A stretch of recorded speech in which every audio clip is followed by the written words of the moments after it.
20% सबसे गरीब परिवारों को हर साल 72,000 रुपए देने जा रही है. രാജ്യത്തെ പാവങ്ങൾക്ക് കോൺഗ്രസ് അല്ല ഏത് പാർട്ടി എന്ത് കൊടുക്കാന്ന് വാഗ്ദാനം ചെയ്താലും ഞങ്ങൾക്ക് സന്തോഷമേ ഉള്ളൂ. അതുകൊണ്ട് ഇന്ത്യയിലെ പരമദരിദ്രർക്ക് 70,000 രൂപ വെച്ച് വർഷം തോറും നൽകുന്ന ഇൻകം സപ്പോർട്ട് സ്കീമിനോട് ഞങ്ങൾക്ക് യാതൊരു എതിർപ്പുമില്ല. പക്ഷെ മോഡിയുടെ 6,000 രൂപ പോലെ ആവരുത്. ഇത്തരത്തിലുള്ള പ്രഖ്യാപനങ്ങൾ ഇലക്ഷൻ അടുത്ത് വരുമ്പോൾ കോൺഗ്രസിന്റെ ഒരു സ്ഥിരം പതിവാണ്. ഗരീബി ഹടാവോ എന്നായിരുന്നു, ദാരിദ്ര്യം ഉന്മൂലനം ചെയ്യും എന്ന് പറഞ്ഞ് വോട്ട് വാങ്ങിയ പ്രധാനമന്ത്രിയായിരുന്നു ഇന്ദിരാഗാന്ധി. ഇവിടെ ദാരിദ്ര്യ രേഖയ്ക്ക് താഴെ നിൽക്കുന്നവരുടെ അംഗസംഖ്യ വർദ്ധിപ്പിക്കുകയാണ് കോൺഗ്രസ് ചെയ്തത്.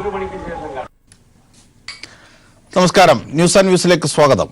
മടിയിലുള്ളതിനേക്കാൾ വലുതാണ് പൊത്തിൽ.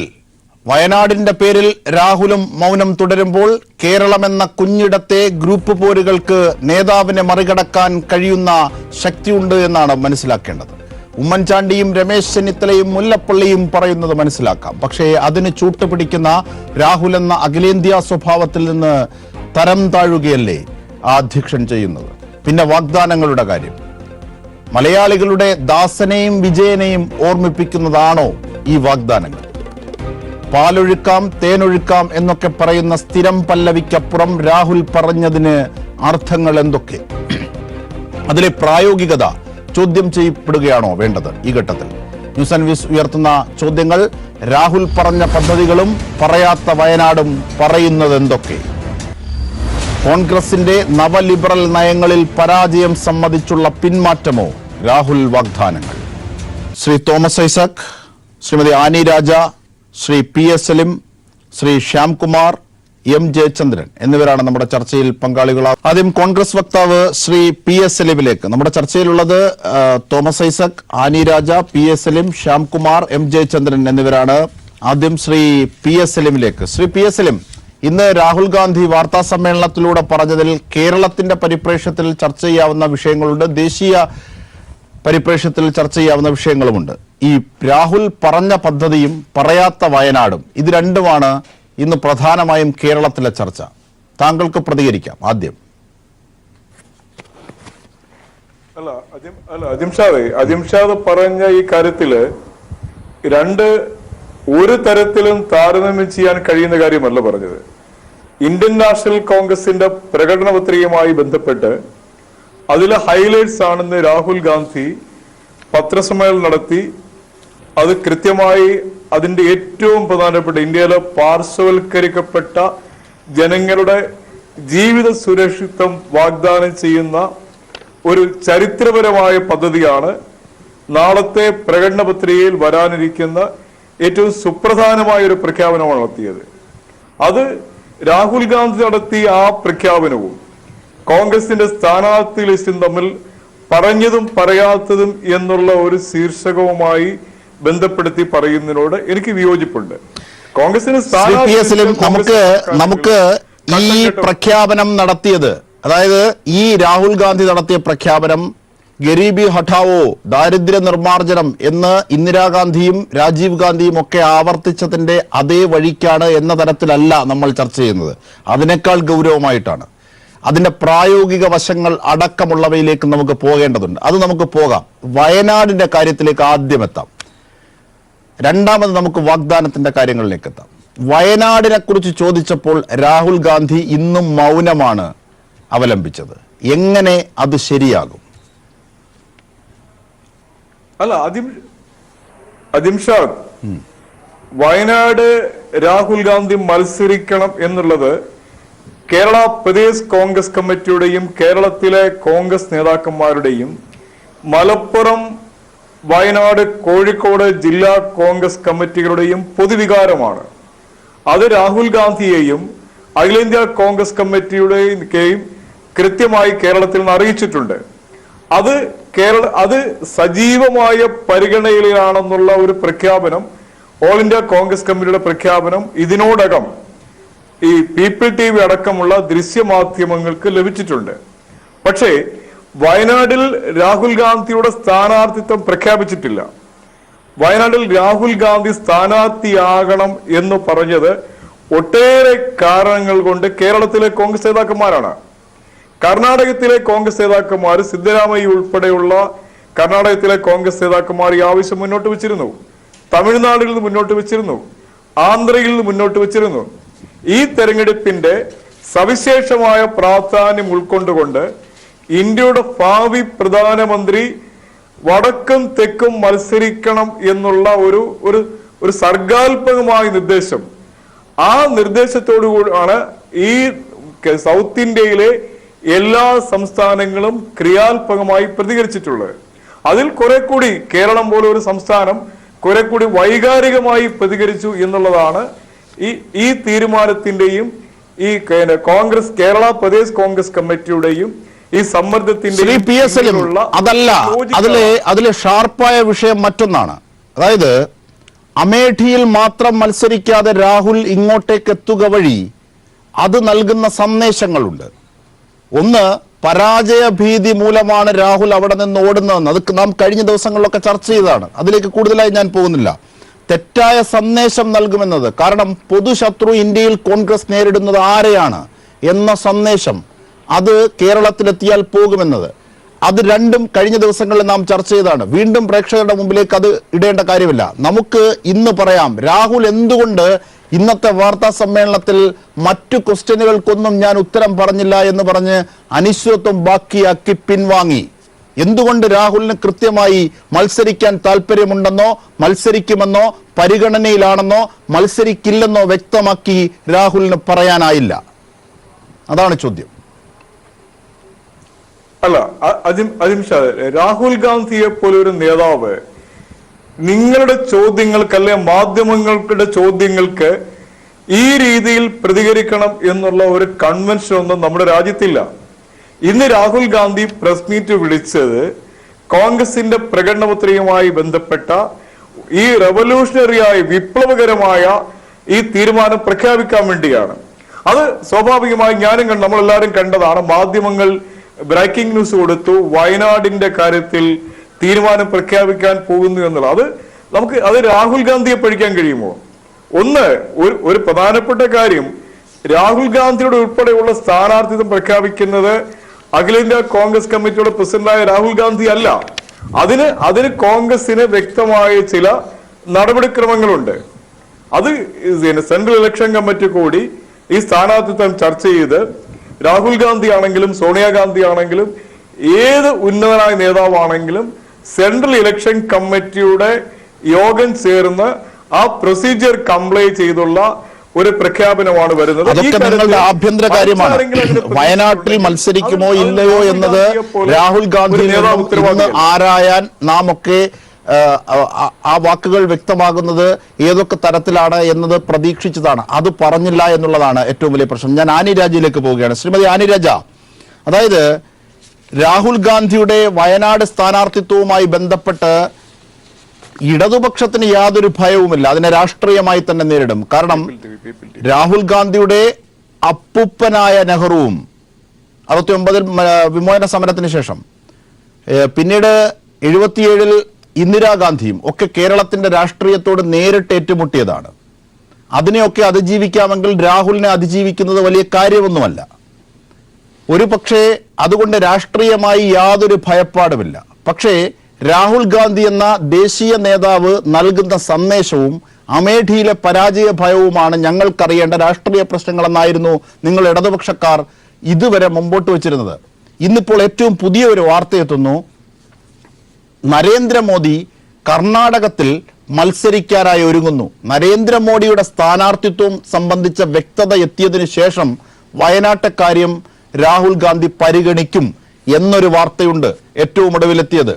അതിനു മുമ്പായി ഒരുപക്ഷെ രാഹുൽ ഗാന്ധി വയനാട് മത്സരിക്കാനായി സ്വീകരിക്കില്ല എന്നും ഒരു വാർത്ത ദേശീയ മാധ്യമങ്ങൾ നൽകുന്നുണ്ട്. ഇതിന്റെ ഒക്കെ പശ്ചാത്തലത്തിലാണ് രാഹുലിന്റെ ഇന്നത്തെ മൗനം വിവക്ഷിക്കുന്നത്. എങ്ങനെ? അനിരാജ. അജിംഷ, തീർച്ചയായിട്ടും ഇത്തരത്തിൽ ഒരു വാർത്ത വരികയും അത് നമ്മൾ കാണേണ്ടത് ആ മണ്ഡലത്തിൽ UDF-ന്റേതായി വന്ന സ്ഥാനാർത്ഥി ഞാൻ സ്വയം പിന്മാറുന്നുവെന്ന് ഭയങ്കരമായ സന്തോഷത്തോടെ പ്രഖ്യാപിച്ചത് ഇപ്പോഴും നമ്മളുടെ എല്ലാവരുടെയും മനസ്സിലുണ്ട്. ആ രീതിയിൽ നിർണയിച്ച സ്ഥാനാർത്ഥി കൂടി പിന്മാറിക്കൊണ്ടാണ് ഇത്തരത്തിലുള്ള ഒരു അഭ്യൂഹം പരത്തുന്നതിൽ ശ്രീ ഉമ്മൻചാണ്ടി അങ്ങേയറ്റം വിജയിച്ചിരിക്കുന്നത് എന്നുള്ളത് നമ്മൾ കാണേണ്ട ഒരു കാര്യമാണ്. അതിനുശേഷം ഇപ്പോൾ ഇത്രയും ദിവസങ്ങളായിട്ടും ഇന്നും നമ്മൾ എല്ലാ ചാനലിലൂടെയും കണ്ടതാണ്, വയനാട് എന്ന മണ്ഡലത്തിലെ ലോക്സഭാ മണ്ഡലത്തിന്റെ എല്ലാ മിക്കവാറും അസംബ്ലി, അതിനകത്ത് വരുന്ന അസംബ്ലി മണ്ഡലങ്ങളുടെ ഒക്കെ തന്നെ കോൺഗ്രസ് ഓഫീസുകളിൽ ജനങ്ങൾ എത്ര ആകാംക്ഷയോടെയാണ് TV കണ്ടുകൊണ്ടിരുന്നെന്നുള്ളത് നമ്മൾ കണ്ട. അപ്പം അവരൊക്കെ പ്രതീക്ഷിച്ചിരുന്ന ഒരു കാര്യമുണ്ട്. എന്നാൽ അത്തരത്തിലുള്ള ഒരു തീരുമാനവും പറയാതെ ഒഴിഞ്ഞു മാറിയ ശ്രീ രാഹുൽ ഗാന്ധി നടത്തുന്നത് തീർച്ചയായിട്ടും നമ്മൾ ഇന്ന് രാജ്യത്തെ ഏത് വലിയ വിപത്തിനെയാണോ പരാജയപ്പെടുത്താൻ പരിശ്രമിക്കുന്നത്, ആ വിപത്തിന്, ആ പരാജയപ്പെടുത്താനുള്ള ശ്രമത്തിന് മേലുള്ള ഒരു പ്രഹരം എന്ന രീതിയിൽ തന്നെ വേണം ഇതിനെ കാണാൻ. കാരണം ഇത് അവരുടെ കയ്യിൽ ഒരു വടി കൊടുത്തുകൊണ്ട് നമ്മളെയൊക്കെ അടിക്കാനുള്ള ഒരു വർഗീയ ഫാസിസ്റ്റ് ശക്തികൾക്ക് നമ്മളെയൊക്കെ അടിക്കാനുള്ള ഒരു സാഹചര്യം ഒരുക്കുന്ന ഒന്നാണ് ഇങ്ങനെ ഈ മൗനം തുടരുന്നത് ശ്രീ രാഹുൽ ഗാന്ധി എന്ന് തുടക്കത്തിൽ ഞാൻ സൂചിപ്പിക്കാൻ ആഗ്രഹിക്കും. ഇത് ഇന്ന് നിലനിൽക്കുന്ന രാജ്യത്ത് നിലനിൽക്കുന്ന ഈ രാജ്യം നിലനിൽക്കണമോ വേണ്ടിയോ എന്ന് തീരുമാനിക്കുന്ന ഒരു സന്ദർഭത്തിൽ, ഒരു സന്നിഗ്ധ ഘട്ടത്തിൽ ഇത്തരത്തിലുള്ള ഒരു മൗനമെന്ന് പറയുന്നത് തീർച്ചയായിട്ടും ഈ പോരാട്ടങ്ങൾക്ക് ഒരു പ്രഹരം ഏൽപ്പിക്കുമെന്നുള്ള കാര്യത്തിൽ ഒരു സംശയവുമില്ല. തീർച്ചയായും ഡോക്ടർ തോമസ് ഐസക് കൂടി നമ്മോടൊപ്പം ചേരുകയാണ്. ശ്രീ തോമസ് ഐസക്, ഇന്ന് രാഹുൽ ഗാന്ധി പറഞ്ഞ പദ്ധതിയും പറയാത്ത വയനാടും, മൗനം അവലംബിച്ച് പോയ വയനാടുമാണ് ഇന്ന് നാം ചർച്ചയായി എടുക്കുന്നത്. അതിലെ ദേശീയ രാഷ്ട്രീയ പരിപ്രേക്ഷ്യം എങ്ങനെ പുരോഗമിക്കുന്നു എന്നതാണ്. ഒരുപക്ഷെ താങ്കളിൽ നിന്ന് ഏറ്റവും കൂടുതൽ ആഗ്രഹിക്കുന്നത് അദ്ദേഹത്തിന്റെ വാഗ്ദാനങ്ങളുമായി ബന്ധപ്പെട്ട കാര്യങ്ങളാണ്. എങ്കിൽ പോലും അതിലേക്ക് പോകുന്നതിന് മുമ്പ് ഈ വയനാടൻ ചുരത്തിന്റെ കാര്യത്തിലെ അനിശ്ചിതത്വം നിലനിർത്തിയുള്ള ഇന്നത്തെ രാഹുലിന്റെ പ്രഖ്യാപനം ഏത് തരത്തിലാണ് രാഷ്ട്രീയമായി ഏറ്റവും ഒടുവിൽ വീക്ഷിക്കുന്നത് CPIM എന്നറിയാൻ ആഗ്രഹമുണ്ട്. അതൊരു റൗണ്ട് പോയതിനു ശേഷം നമുക്ക് ഈ വാഗ്ദാനങ്ങളുടെ അപ്രായോഗികതയിലേക്ക് എത്താം.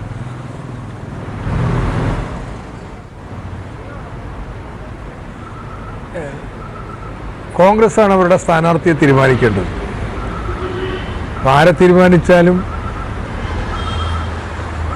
ഇടതുപക്ഷ ജനാധിപത്യ മുന്നണി എന്റെ പോരാട്ടം തുടരും. പക്ഷേ മുഖ്യമന്ത്രി ചോദിച്ച വളരെ പ്രസക്തമായിട്ടുള്ള ചോദ്യമുണ്ട്. ഏത് തരത്തിലുള്ള രാഷ്ട്രീയ സന്ദേശമാണ് രാഹുൽ ഗാന്ധിയുടെ വയനാട്ടിലെ സ്ഥാനാർത്ഥിത്വം ഇന്ത്യക്ക് നൽകാം? ഇന്ന് എല്ലാ മതനിരപേക്ഷ ശക്തികളുടെയും ശ്രദ്ധ ഉന്നം മോഡി സർക്കാരിലാണ്. അവരെ സ്ഥാനഭ്രഷ്ടമാക്കുക എന്നുള്ളതാണ്. അതിനുവേണ്ടി അമേധിയും മത്സരിക്കുന്നതിനോടൊപ്പം തന്നെ ഇടതുപക്ഷ ജനാധിപത്യ മുന്നണിക്കെതിരായിട്ട് വയനാടും കോൺഗ്രസിന്റെ പ്രധാനമന്ത്രി സ്ഥാനാർത്ഥി മത്സരിക്കുമ്പോഴും അത് നൽകുന്ന സന്ദേശം അവരെ സംബന്ധിച്ചിടത്തോളം മോഡി പോലെ തന്നെ ഒരു ശത്രുത ഇടതുപക്ഷത്തോടുമുണ്ടെന്നുള്ളതാണ്. അത് വളരെ വളരെ തെറ്റായിട്ടുള്ള ഒരു രാഷ്ട്രീയ സന്ദേശമാണ് നൽകുന്നത്. അപ്പം ഇന്നത്തെ മൗനത്തിന് പഠിക്കണം നമുക്ക് പറ്റുന്ന പാഠം, അല്ലെങ്കിൽ നമുക്ക് മനസ്സിലാക്കാൻ കഴിയുന്നത് കോൺഗ്രസിനുള്ളിൽ തന്നെ ഇത് സംബന്ധിച്ചുള്ള അഭിപ്രായ വ്യത്യാസമുണ്ടെന്നാണ്.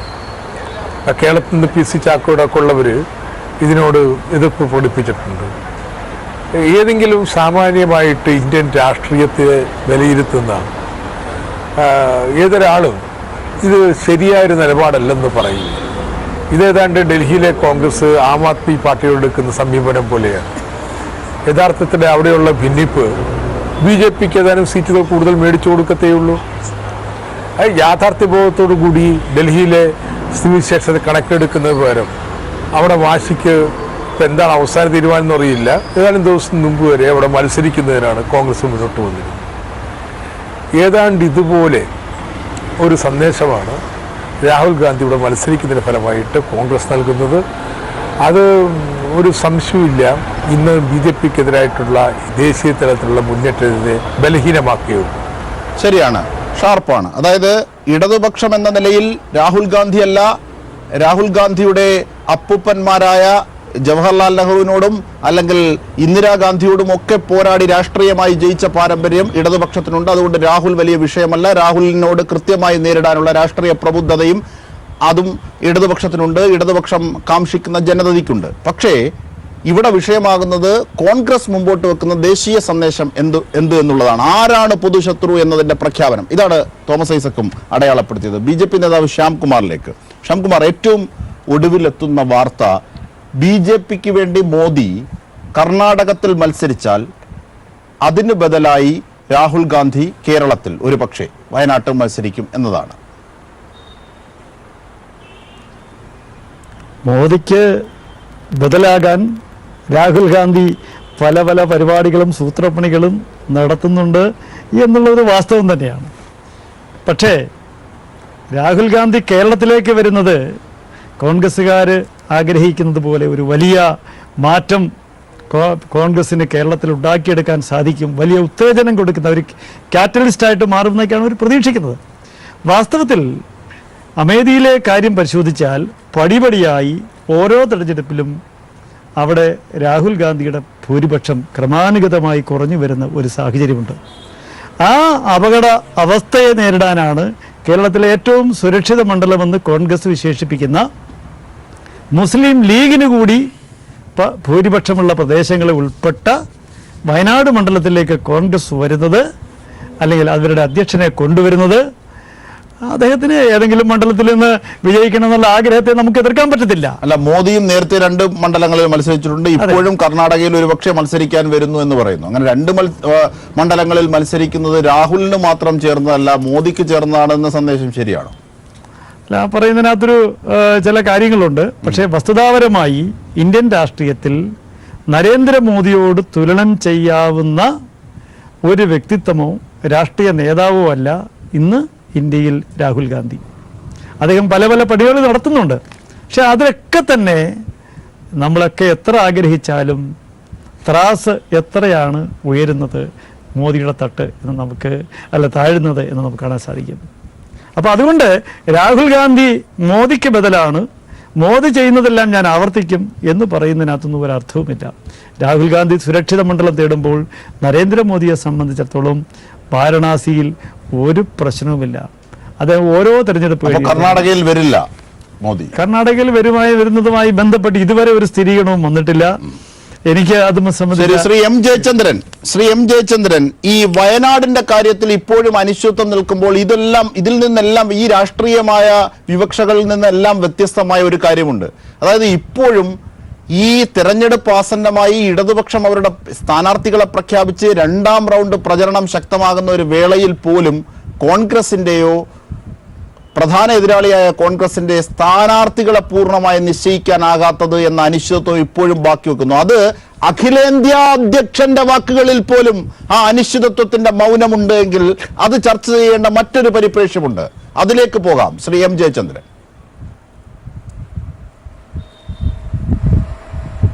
തീർച്ചയായും അജിംഷാദ്, ഞാൻ ഈ വയനാട് എപ്പിസോഡ്, രാഹുൽ ഗാന്ധിയായിട്ട് ബന്ധപ്പെട്ട ഈ വയനാട് എപ്പിസോഡ് വേറൊരു രൂപത്തിൽ കാണാനാണ് ഞാൻ താല്പര്യപ്പെടുന്നത്. കാരണം ഈ തെരഞ്ഞെടുപ്പ് കാലത്ത് കേരളത്തിലെ വലതുപക്ഷ മാധ്യമങ്ങൾ അങ്ങേറ്റം അഗ്രസീവായിട്ടും അതേസമയം ഏറ്റവും ബയാസ്ഡ് ആയിട്ടും ഒരു വിഷയത്തിനെ എങ്ങനെ കൊണ്ടുവരുന്നു എന്നുള്ളതിൻ്റെ ഏറ്റവും ക്ലാസിക്കലായിട്ടുള്ള ഉദാഹരണമായിട്ട് ഈ സംഭവം കാണാൻ ആണ് ഞാൻ ആഗ്രഹിക്കുന്നത്, താല്പര്യപ്പെടുന്നത്. അത് വ്യക്തമാണ്. കാരണം 22-ാം തീയതി വരെ വയനാട്ടിൽ ഇങ്ങനൊരു സ്ഥാനാർത്ഥി ഉള്ളതായിട്ട് കേരളത്തിൽ ആരും കേട്ടിട്ടില്ല. 23-ാം തീയതി 22-ാം തീയതി സിദ്ദിഖാണ് സ്ഥാനാർത്ഥി. 23-ാം തീയതി പെട്ടെന്ന് ഉമ്മൻചാണ്ടി പ്രഖ്യാപിക്കുകയാണ് രാഹുൽ ഗാന്ധി വയനാട്ടിൽ മത്സരിക്കും. ഇപ്പോൾ കോൺഗ്രസിൻ്റെ ഒരു രീതി അനുസരിച്ച് പൊതുവിൽ നമുക്കെല്ലാവർക്കും പൊതുവിൽ അറിയാവുന്ന കാര്യം, ഇത് കേന്ദ്രത്തിലാണ് പാർലമെന്റ് സ്ഥാനാർത്ഥികളെ തീരുമാനിക്കുന്നത്, AICC ആണ്. അവിടെ തെരഞ്ഞെടുപ്പ് സമിതിയാണ് തീരുമാനിക്കുന്നത്. ഇവിടുന്ന് അങ്ങനെ റെക്കമെൻഡേഷൻ പോയിട്ടുണ്ടോ എന്നത് പോലും ഇപ്പോഴും ആരും പറയുന്നില്ല. ഈ 22-ാം തീയതി വരെ അങ്ങനെ റെക്കമെൻഡേഷൻ പോയിട്ടുള്ളതായി കോൺഗ്രസിന്റെ മുഖപത്രമോ അല്ലെങ്കിൽ അതേ ജോലി അതിലും ഭംഗിയായിട്ട് നിർവഹിക്കുന്ന മറ്റു പത്രങ്ങളോ മറ്റേതെങ്കിലും മാധ്യമങ്ങളോ ഒന്നും പറഞ്ഞിട്ടില്ല ഇങ്ങനെ സ്ഥാനാർത്ഥിത്വം കേരളത്തിൽ നിന്ന് പോയിട്ടുണ്ട്. ഇത് കേരളത്തിലെ കോൺഗ്രസിന്റെ ഏറ്റവും പ്രമുഖ നേതാവായ UDFന്റെ ഏറ്റവും പ്രമുഖ നേതാവായ മുൻ മുഖ്യമന്ത്രി ശ്രീ ഉമ്മൻചാണ്ടി ആദ്യം 21-ാം തീയതി ഇങ്ങനൊരു സ്ഥാനാർത്ഥിത്വത്തിനെ കുറിച്ച് പറയുന്നു. പിന്നാലെ പിന്നെ ശ്രീ മുല്ലപ്പള്ളി രാമചന്ദ്രൻ, ശ്രീ രമേശ് ചെന്നിത്തല എന്നിവരും ഇക്കാര്യം തന്നെ പറയുന്നു. അതേസമയം കേരളത്തിലെ കാര്യങ്ങളിൽ ആധികാരികമായി ഇടപെടാൻ സ്വാധീനമുള്ളവരും ശേഷിയുള്ളവരും ഇടപെട്ടുകൊണ്ടിരിക്കുന്നവരും എന്ന് പറയുന്ന Shri K C Venugopal, Shri A K Antony തുടങ്ങിയവർ അക്ഷരം മിണ്ടുന്നില്ല, പ്രതികരിക്കുന്നില്ല ഇക്കാര്യങ്ങളെക്കുറിച്ച് ഒന്നും തന്നെ. എന്നാൽ ഞായറാഴ്ച പി സി ചാക്കോ പ്രതികരിക്കുന്നുമുണ്ട്. അപ്പോൾ പിന്നീട് വരുന്നൊരു കാര്യം, പിന്നീടാണ് കാര്യങ്ങൾ കൂടുതൽ വ്യക്തമായി വെളിപ്പെടുന്നത്. സംഭവിക്കുന്നത് സിദ്ദിഖിന്റെ സ്ഥാനാർത്ഥിത്വം പ്രഖ്യാപിച്ചതിന് ശേഷം അപ്പോൾ എ ഗ്രൂപ്പിന്റെ പ്രതിനിധിയായിട്ടുള്ള ഷാനിമോൾക്ക് ആലപ്പുഴയ്ക്ക് പോരേണ്ടി വരുന്നു. സിദ്ദിഖിന്റെ സ്ഥാനാർത്ഥിത്വത്തിനെതിരെ ഐ ഗ്രൂപ്പിൽ പരസ്യമായ അതൃപ്തി ഉയരുന്നു. ആ അതൃപ്തി കോഴിക്കോട് ഗ്രൂപ്പ് യോഗം ചേരുന്നതിലേക്ക് നയിക്കുന്നു. അതിന്റെ പിറ്റേ ദിവസമാണ് ഈ സ്ഥാനാർത്ഥിത്വം വരുന്നതും കേരളത്തിലെ ആകപ്പാട് UDF-നും പ്രത്യേക ഉണർവുണ്ടാകുന്നതും ഘടകകക്ഷി നേതാക്കളടക്കം ഒരു സൂപ്പർ UDF തരംഗം, രാഹുൽ തരംഗം ഇതാ കേരളത്തിൽ എത്തിക്കഴിഞ്ഞു എന്ന് പ്രചരിപ്പിക്കുന്നതും ഒരു ഹിസ്റ്റീരിയെ മാറ്റിയെടുക്കാൻ ശ്രമിച്ചുകൊണ്ടിരിക്കുന്നതും. ഇപ്പോൾ 3 ദിവസമായി എവിടെയും എത്തിയിട്ടില്ല. ആ ഹിസ്റ്റീരിക്കായിട്ടുള്ള ആ നിലപാടുകളും നിഗമനങ്ങളും അഭിപ്രായ പ്രകടനങ്ങളും ഒക്കെ ഒരു നിലപാടിലേക്ക് എത്തിയിട്ടില്ല. ഇപ്പോഴും അദ്ദേഹം സ്ഥാനാർത്ഥിയാവും എന്ന് ആർക്കും ഉറപ്പിച്ച് പറയാൻ കഴിയുന്നില്ല. ഇപ്പോൾ കോൺഗ്രസിന്റെ പ്രതിനിധി ശ്രീ സലീം ഇവിടെ നിന്ന് പറയുന്നത് എന്താണ്? അത് തീരുമാനമായിട്ടില്ല. പക്ഷേ സർ, തീരുമാനമായിട്ടുണ്ടെന്നാണ് ആദ്യം ഉമ്മൻചാണ്ടി പറഞ്ഞത്, പിന്നീട് രമേശ് ചെന്നിത്തല പറഞ്ഞത്, പിന്നീട് മുല്ലപ്പള്ളി പറഞ്ഞത്. തീരുമാനിച്ചതെന്ന് മട്ടിൽ തന്നെയാണ് പറഞ്ഞത്. മാധ്യമങ്ങൾ, ദൃശ്യമാധ്യമങ്ങളും ശ്രവ്യമാധ്യമങ്ങളും അച്ചടി മാധ്യമങ്ങളും അങ്ങനെ തന്നെയാണ് റിപ്പോർട്ട് ചെയ്തുകൊണ്ടിരിക്കുന്നത്. അപ്പൊ ഇതെല്ലാം തെളിയിക്കുന്ന ചില അതുപോലെ തന്നെ സ്മൃതി ഇറാനി അതിനോട് ട്വീറ്റ് ചെയ്തത് എങ്ങനെയാണ്? പേടിച്ചോടിയോ രാഹുൽ എന്ന അർത്ഥത്തിലല്ലേ ശ്രീ എം ജയചന്ദ്രൻ? അതെ അതെ അതെ അതെ അതെ ഭാഗോ രാഹുൽ ഭാഗോ, ഇതാണ് സ്മൃതി ഇറാനി ട്വീറ്റ് ചെയ്തത്. രക്ഷപ്പെട്ടോളൂ രാഹുൽ, രക്ഷപ്പെട്ടോളൂ, അമേത്തിലെ ജനങ്ങൾ നിങ്ങളെ ഉപേക്ഷിച്ചിരിക്കുന്നു, നിങ്ങൾ ഇനി ദക്ഷിണേന്ത്യയിലേക്ക് ഓടി രക്ഷപ്പെട്ടോളൂ എന്ന് ട്വീറ്റ് ചെയ്യുമ്പോൾ ഉണ്ടാകുന്ന ഒരു നാഷണൽ ഇമേജ് രാഹുൽ ഗാന്ധിയുടെ താങ്കളുടെ ആ പ്രതികരണത്തിൽ തന്നെ സമഗ്രമായ എല്ലാം ഉള്ളടങ്ങിയിട്ടുണ്ട്. ശ്രീ PS സലീമിലേക്ക് പ്രധാനപ്പെട്ട ഈ വാഗ്ദാനവുമായി ബന്ധപ്പെട്ട് ഇന്ന് നൽകിയതിലെ രാഷ്ട്രീയം, ഒരുപക്ഷെ അതിന്റെ കൂടുതൽ വിശദാംശങ്ങളിലേക്ക് നമുക്ക് ഡോക്ടർ തോമസ് ഐസക്കിലേക്ക് പോകാം. അതിനു മുമ്പ് ശ്രീ കോൺഗ്രസ് വക്താവ് ശ്രീ PS സലീം ഇന്ന് ഉണ്ടാക്കിയ പ്രഖ്യാപനം നോക്കൂ. 1ാം UPA കാലത്ത് രൂപപ്പെടുത്തിയ, ഇടത് സമ്മർദ്ദത്തിൽ രൂപപ്പെടുത്തിയെടുത്ത തൊഴിലുറപ്പ് പദ്ധതി പോലും റിവ്യൂ ചെയ്യണം എന്ന് ആഗ്രഹിച്ചിരുന്നവരാണ് 2ാം UPA കാലത്തുള്ളവർ. അങ്ങനെയുള്ള നിങ്ങൾ ഈ ജനക്ഷേമത്തിലേക്ക് തിരിയുന്ന ഒരു വാഗ്ദാന പെരുമഴ ഇന്ന് നൽകുമ്പോൾ നരസിംഹറാവുവിൽ തുടങ്ങിയ നവലിബറൽ ആശയങ്ങളിൽ നിന്ന് വ്യതിചലിക്കുകയും അല്ലെങ്കിൽ അതൊക്കെ കോൺഗ്രസ് പ്രഖ്യാപിച്ചിരുന്ന ആ സാമ്പത്തിക രാഷ്ട്രീയം പരാജയമാണെന്ന് തുറന്ന് സമ്മതിക്കുകയും ചെയ്യുകയല്ലേ ഇന്ന് രാഹുലിന്റെ വാഗ്ദാനത്തിലുള്ളത്? അല്ല അജിംഷാദേ, എനിക്ക് മനസ്സിലാവാത്ത ഒരു കാര്യം, കോൺഗ്രസ് എല്ലാ കാലങ്ങളും പുലർത്തിയിരുന്ന ഒരു സാമ്പത്തിക സമീപനമുണ്ട്.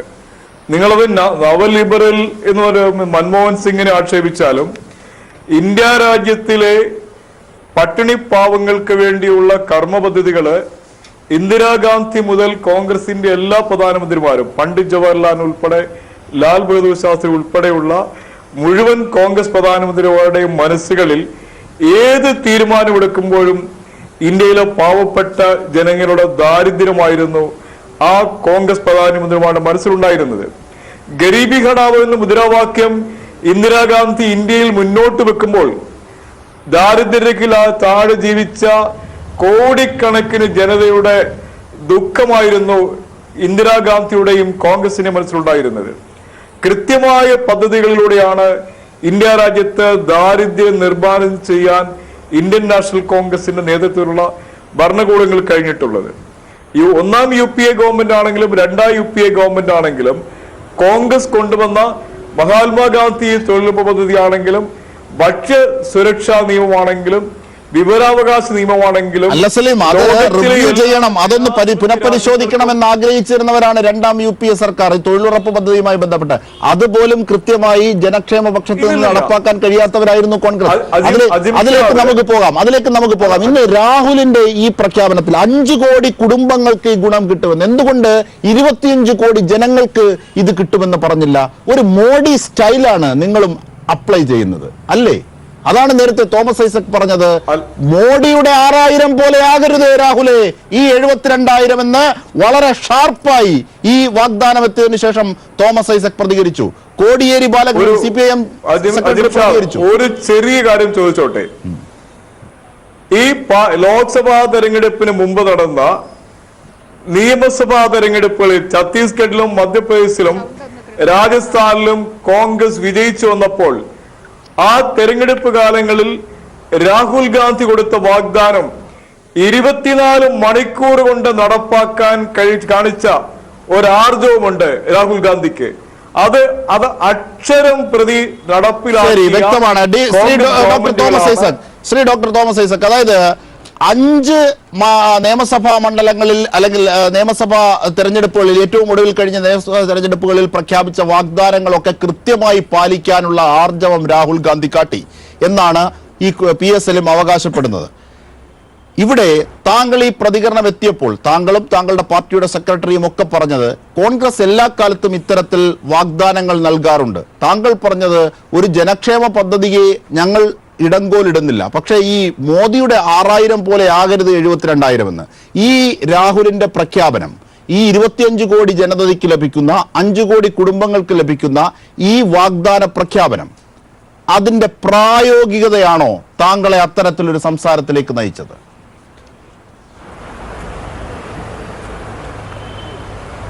അതെ, എൻ്റെ ഇതിൻ്റെ പ്രായോഗികതയെക്കുറിച്ച് ഗൗരവമായ സംശയമുണ്ട്. എന്നാൽ ജനങ്ങൾക്ക് എന്താ ആനുകൂല്യം കൊടുത്തതിന് ഞങ്ങൾ സ്വാഗതം ചെയ്യുന്നവരാണ്. പക്ഷെ ഒരു കാര്യം അമുഖമായിട്ട് പറയട്ടെ, ഈ നിയോ ലിബറലിസത്തിന് എതിരായിട്ടുള്ളൊന്നുമല്ല ഇൻകം സപ്പോർട്ട് സ്കീം എന്ന് പറയുന്നത്. യഥാർത്ഥത്തിൽ ആദ്യമായിട്ട് ഇന്ത്യയിലെ ഗൗരവത്തിൽ ഈ ഒരു പരിഷ്കാരം പറഞ്ഞത് 2 വർഷം മുമ്പുള്ള എക്കണോമിക് റിവ്യൂവിൽ ഡോക്ടർ അരവിന്ദ് സുബ്രഹ്മണ്യമാണ്. അത് ഒരുപക്ഷെ ഈ തെരഞ്ഞെടുപ്പിൽ BJP അതിക്ക് മുമ്പ് നടപ്പാക്കുമെന്ന് പ്രതീക്ഷിച്ചിരുന്നു. എന്നാൽ അവർ കർഷകർക്ക് 6000 രൂപ കൊടുക്കുന്നതിൽ ഒതുക്കി നിർത്താനാണ് ശ്രമിച്ചത്. ഇപ്പോൾ ഈ പറഞ്ഞതിൽ നമുക്ക് കണക്ക് കൂട്ടാം. 5 കോടി ആളുകൾക്ക് 72,000 രൂപ വെച്ച് 5 കോടി കുടുംബങ്ങൾക്ക് ഏതാണ്ട് 3.5 ലക്ഷം കോടി രൂപയാണ്. അപ്പോൾ 3.5 ലക്ഷം കോടി രൂപ അധിക ചെലവെന്ന് പറഞ്ഞാൽ ഇന്നിപ്പോൾ ധനക്കമ്മി 2.3% ഓട്ടോമാറ്റിക്കായിട്ട് അല്ല 3.3% 5.25 ആയിട്ട് വരും. 5.25% ധനക്കമ്മി ഉണ്ടാകുന്നിട്ടുണ്ടെങ്കിൽ അതുണ്ടാക്കാൻ പോകുന്ന മാക്രോ എക്കണോമിക് പ്രത്യാഘാതങ്ങൾ വളരെ വളരെ വലുതാണ്. ഇതെങ്ങനെ 3 ചുരുക്കാൻ പറ്റും എന്നുള്ള ആദ്യ പിടിച്ചാണ് ഈ BJP സർക്കാർ നടക്കുന്നത്. അപ്പോഴാണിത് 5.25 ആക്കാൻ വേണ്ടിയുള്ള പരിപാടി പറയുന്നത്. ഇതാണ് എൻ്റെ അപ്രായോഗികത എന്ന് പറയുന്നത്. അതല്ലെങ്കിൽ എങ്ങനെയാണ് ഇത്രയും പണം, ചെറിയ പണമല്ല, 3.5 ലക്ഷം കോടി രൂപ അധികമായിട്ടുണ്ടാക്കാൻ പോകുന്നത് എന്ന് വിശദീകരിക്കണം. ആ ഒരു വിശദീകരണം ഇല്ലാതെ ഈ പ്രഖ്യാപനം മാത്രമെന്ന് പറയുമ്പോൾ അതിൻ്റെ അപ്രായോഗികമായിട്ടുള്ള ഒന്നായിട്ട് നമ്മൾ വിലയിരുത്തി കഴിഞ്ഞാൽ തെറ്റില്ല. അതുകൊണ്ട് എത്ര കൂടുതൽ കൊടുത്താലും കുഴപ്പമില്ല. പക്ഷെ രണ്ടാമതൊരു വിമർശനവും കൂടിയുണ്ട്. അതെന്താണെന്ന് ചോദിച്ചിട്ടുണ്ടെങ്കിൽ ഇത് ഈ ന്യൂ ലിബറൽ സിദ്ധാന്തത്തിൽ പറയുന്നത് നിങ്ങൾ ദാരിദ്ര്യത്തെ ഉയർത്താൻ വേണ്ടിയിട്ട് ഈ വിവിധമായിട്ടുള്ള പരിഷ്കാരങ്ങൾ, നമ്മുടെ തൊഴിലുറപ്പ് പദ്ധതിയുള്ള പദ്ധതികൾ, അതല്ലെങ്കിൽ ഭൂപരിഷ്കരണം, കൂലി സേവന വ്യവസ്ഥകൾ മെച്ചപ്പെടുത്തൽ, സൗജന്യ വിദ്യാഭ്യാസം, സൗജന്യ ആരോഗ്യ സംവിധാനങ്ങൾ, ഇതൊന്നും വേണ്ട. എല്ലാവർക്കും ഒരു ബേസിക് ഇൻകത്തിനുള്ള പണം നേരിട്ട് അങ്ങ് നൽകിയേച്ചാൽ മതി. അവർക്കറിയാം എങ്ങനെ ഏറ്റവും നന്നായിട്ട് ആ പണം ചെലവഴിക്കും എന്നുള്ളത്. അതെ, അപ്പോൾ അതാണ് ഇതിൻ്റെ സമീപനം. അതേസമയത്ത് കേരളത്തിൽ നമ്മൾ ദാരിദ്ര്യം ഏറ്റവും കുറഞ്ഞുള്ള സംസ്ഥാനമാണ്. ഏറ്റവും വേഗത്തിൽ ദരിദ്രരുടെ എണ്ണം കുറഞ്ഞുള്ള സംസ്ഥാനം ഇന്ത്യയിൽ കേരളമാണ്. കേരളത്തിൻ്റെ അനുഭവം എന്താ? കേരളത്തിൻ്റെ അനുഭവം പണം ഇങ്ങനെ കൈമാറുന്നുണ്ട്. നമ്മളിപ്പോൾ 1200 വെച്ച് 45 ലക്ഷം കുടുംബങ്ങൾക്ക് ഇപ്പോൾ നൽകുന്നുണ്ട് പെൻഷനായിട്ട്.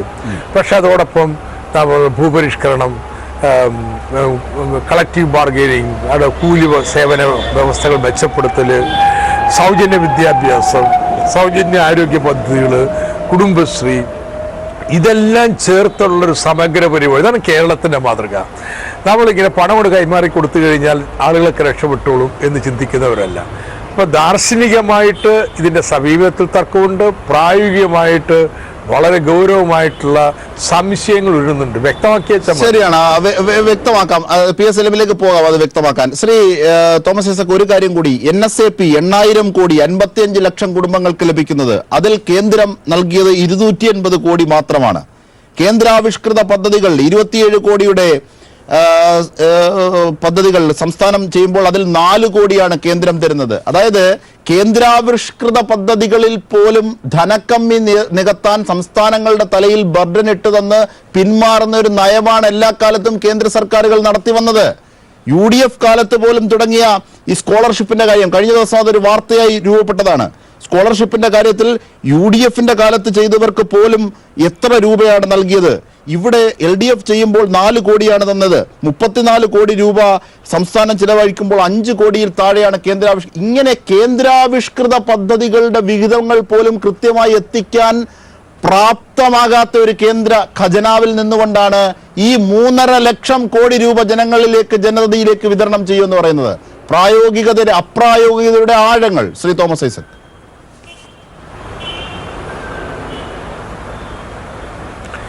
ഇപ്പോൾ ഇലക്ഷൻ ടൈമാണ്. ഏതൊരു സർക്കാരാണെങ്കിലും ഇങ്ങനെയുള്ള ആനുകൂല്യങ്ങൾ മുടക്കം വരത്തില്ല.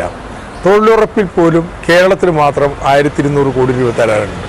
എന്തുകൊണ്ട് ഇങ്ങനെ സമീപനം കൈക്കൊള്ളുന്നത്? ഇപ്പോൾ തന്നെ എല്ലാവിധ വിൻഡോ ഡ്രസ്സിങ്ങും കള്ളക്കണക്കുകളും എല്ലാം വെച്ചിട്ടും ഇന്ത്യയുടെ ധനക്കമ്മി ഏതാണ്ട് 3.5%. അത് ഇനിയും കൂടിക്കഴിഞ്ഞാൽ ചിലപ്പോൾ നമ്മുടെ പിടിയിൽ നിൽക്കാത്ത ചില സ്ഥിതിവിശേഷങ്ങളുണ്ടാവാം. ഉദാഹരണത്തിന് ധനക്കമ്പനി കൂടിക്കഴിഞ്ഞാൽ ഇന്ത്യയുടെ റേറ്റിംഗ് കുറയാം. ഇന്ത്യയുടെ റേറ്റിംഗ് കുറഞ്ഞു കഴിഞ്ഞാൽ ഇന്ത്യയിലേക്ക് വരുന്ന മൂലധനത്തിൻ്റെ വരവ് ഇതിനെ പ്രതികൂലമായി ബാധിക്കും. മൂലധനം വരുന്നത് കുറഞ്ഞു കഴിഞ്ഞിട്ടുണ്ടെങ്കിൽ വിദേശ നാണയ പ്രതിസന്ധിയായിട്ട് രൂപപ്പെടാം, രൂപയുടെ മൂല്യം ഇടിയാം. ഇങ്ങനെയുള്ള കുഴപ്പ പരമ്പരകൾക്ക് രൂപം നൽകും. ഇന്ത്യ സർക്കാർ ഒരു പുലിയുടെ പുറത്താണ് ഇരിക്കുന്നത്, ഇറങ്ങാൻ പ്രയാസമാണ്. ഇങ്ങനൊരു സാഹചര്യത്തിലാണ് വരാൻ പോണ സർക്കാർ ഞങ്ങൾ ധനക്കമ്മി 3.3 നിന്ന് 5%-ലേറെയായിട്ട് ഉയർത്തുന്ന ഒരു പരിപാടി കൊണ്ടുവരാൻ പോകുന്നത് പറയുന്നു. അതിൻ്റെ ഈ പ്രത്യേകത കണക്കെടുക്കുമ്പോൾ അധികാരത്തിൽ ഏറിക്കഴിഞ്ഞാൽ അത് വേണോ ഇത് വേണോ എന്ന് വെച്ച് കഴിഞ്ഞാൽ ഭരിക്കുന്നവർ ഈ നിയോ ലിബറൽ ചട്ടക്കൂടിനുള്ളിൽ ഇന്ത്യയിലെ സുസ്ഥിരത മതി എന്നുള്ള നിലപാടിലേക്ക് പോകും. അതുകൊണ്ടാണ് ആവശ്യപ്പെടുന്നത്. എവിടെ നിന്നാണ് 3.5 ലക്ഷം? പറയൂ, ഈ വാഗ്ദാനം പണ്ടൊക്കെ ഉള്ളതുപോലെ അല്ല. അങ്ങനെ മൻ കി ബാത്ത് പറഞ്ഞ് മനസ്സിലുള്ളത് മാത്രം പറഞ്ഞ് റേഡിയോ വാർത്തകൾ പോലെ പറഞ്ഞു പോകാനാകില്ല. ഈ വാഗ്ദാനം നൽകുന്നു, ഇതെവിടെ? ഇതിന്റെ പ്രായോഗിക വശം എവിടെ? ഈ രാജ്യത്തിന്റെ ഖജനാവിന്റെയും ധനശാസ്ത്രത്തിന്റെയും കൃത്യമായ തന്ത്രങ്ങൾ അറിയാവുന്നവർ അവർ ചോദിക്കുന്നു, എവിടെ, എങ്ങനെ ഇത് നടപ്പാക്കും? ചുമ്മാതെ പറഞ്ഞു കടന്നു പോകരുതെന്ന്. ശ്രീ സലിം, അതിനൊരു ഉദാഹരണം പറയൂ. അല്ല, അജിം ഷാവ്, ഈ ബഹുമാനായ തോമസ് ഐസക്കിന്റെ വാക്കുകൾ ഞാൻ ശ്രദ്ധിച്ചു. അദ്ദേഹം കേരളത്തിന്റെ ഒരു പ്രഗത്ഭനായ സാമ്പത്തിക വിദഗ്ധൻ എന്ന നിലയിൽ അദ്ദേഹത്തിന്റെ പ്രതിഭയും ആ പ്രതിഭ പലപ്പോഴും ആളുകളെ കൺഫ്യൂസ് ചെയ്യുന്ന രൂപത്തിൽ അവതരിപ്പിച്ച ബഡ്ജറ്റുകളിലും അദ്ദേഹത്തിന്റെ ഒരു പ്രതിഭ പലപ്പോഴും നമ്മൾ കണ്ടിട്ടുണ്ട്. പക്ഷേ ഈ ഇന്ത്യയിൽ വരാൻ പോകുന്ന കോൺഗ്രസ് ഗവൺമെന്റ് എടുക്കുന്ന ഒരു സുപ്രധാനമായ തീരുമാനത്തിന്റെ അപ്രായോഗികത ഈ സാഹചര്യത്തെ അദ്ദേഹം എങ്ങനെ കണ്ടെത്തിയെന്ന് മനസ്സിലാവുന്നില്ല. ഞാനത് ചോദിക്കട്ടെ, ഇതിനു മുമ്പുള്ള പ്രായോഗിക വശത്തിലും അദ്ദേഹത്തിന് പറഞ്ഞു കൊടുക്കൂ. കോൺഗ്രസിന് ഒന്ന് പറഞ്ഞു കൊടുക്കാനുണ്ടെങ്കിൽ പറഞ്ഞു കൊടുക്കൂ. അതാണ് അദ്ദേഹം ചോദിച്ചത്. പാവങ്ങൾക്ക് നൽകുന്നതിൽ എനിക്കൊരു വിയോജിപ്പുണ്ടെന്ന് അദ്ദേഹം പറഞ്ഞു. അല്ല, അജിം ഷാ പറയട്ടെ, ഈ ലോകം മുഴുവൻ അതീവ ഗുരുതരമായ സാമ്പത്തിക പ്രതിസന്ധിയിൽ ആടി ഉലഞ്ഞു നിൽക്കുമ്പോൾ ഇന്ത്യ രാജ്യത്തിന്റെ സാമ്പത്തിക സ്ഥിതി അതിമനോഹരമായി നിലനിർത്തിയ മൻമോഹൻ സിംഗിനെ പോലെ ഒരു പ്രധാനമന്ത്രി ഇന്ത്യ രാജ്യത്തിനുണ്ടായിരുന്നു എന്ന് നിങ്ങൾ ഓർക്കണം. അത് ഞാൻ പറഞ്ഞില്ലേ, തോമസ് ഐസക് പറഞ്ഞതുപോലെ കേരളത്തിലെ ബഡ്ജറ്റിന്റെ കമ്മിയും മിച്ചവും ഒന്നും അല്ല ഇതിനകത്തെ പ്രശ്നം. ഇത് ഒരു ഗവൺമെന്റിന്, ഒരു ജനകീയ ഗവൺമെന്റിന് ഇച്ഛാശക്തി ഉണ്ടെങ്കിൽ ഇത്തരം കാര്യങ്ങൾ നടപ്പിലാക്കാൻ കഴിയും എന്നുള്ളതാണ് മഹാത്മാഗാന്ധി തൊഴിൽ പദ്ധതി. അജിം ഷാദിന്റെ ഒരു ഒളിയും ഞാൻ ശ്രദ്ധിച്ചു. ഇടതുപക്ഷത്തിന്റെ കൂടി പങ്കാളിത്തം. ഇടതുപക്ഷമൊന്നും ആ ഗവൺമെന്റ് ഇല്ലായിരുന്നു, UPA ഉണ്ടായിരുന്നു. അതൊക്കെ ആസൂത്രണം ചെയ്തത്, നടപ്പിലാക്കിയത് കോൺഗ്രസ് ഗവൺമെന്റ് ആണ് മൻമോഹൻ സിംഗിനെ പോലെയുള്ള ക്രാന്തദസ്തികളായ 1, 2, 3 കരാർ വരുന്നതിന് മുമ്പ് വരെ UPA-യിൽ കൃത്യമായി ജനപക്ഷ സമ്മർദ്ദം ചെലുത്തിയിരുന്നു ഇടതുപക്ഷം എന്നുള്ളത് നമുക്കൊക്കെ അറിയാവുന്നതാണ്. രാഷ്ട്രീയമായി താങ്കൾ അത് പറഞ്ഞോളൂ. ഒരു മാധ്യമ പ്രവർത്തന നിലയിൽ ഞാൻ പറഞ്ഞതാണ്. ശ്രീമതി ആനി രാജ, ഇന്ന് രാഹുൽ ഗാന്ധി പറഞ്ഞ വാഗ്ദാനങ്ങളെ സംബന്ധിച്ച് ഇടതുപക്ഷം ഉയർത്തിയ സംശയങ്ങൾ, അതായത് അതിന്റെ അപ്രായോഗികതയുമായി ബന്ധപ്പെട്ട സംശയങ്ങൾ, എല്ലാ കാലത്തും കോൺഗ്രസ് ഇറക്കുന്ന ഈ ഗിമ്മിക്ക് എന്നതിനപ്പുറത്തേക്ക് ഈ വാഗ്ദാന പെരുമഴയ്ക്ക് എന്തെങ്കിലും സാങ്കത്യമുണ്ടോ? PSLം മുമ്പോട്ട് വെക്കുന്നത് പോലെ വിദഗ്ധമായി റെസഷൻ കാലത്തൊക്കെ വിദഗ്ധമായി പിടിച്ചു നിർത്തിയ മൻമോഹൻ സിംഗിന്റെ ആ കരങ്ങളുടെ തുടർച്ച രാഹുൽ ഗാന്ധിയിൽ കാണണം എന്നൊക്കെ അങ്ങ് പറഞ്ഞാൽ അങ്ങ് വെള്ളം തൊടാതെ വിഴുങ്ങണോ നാം?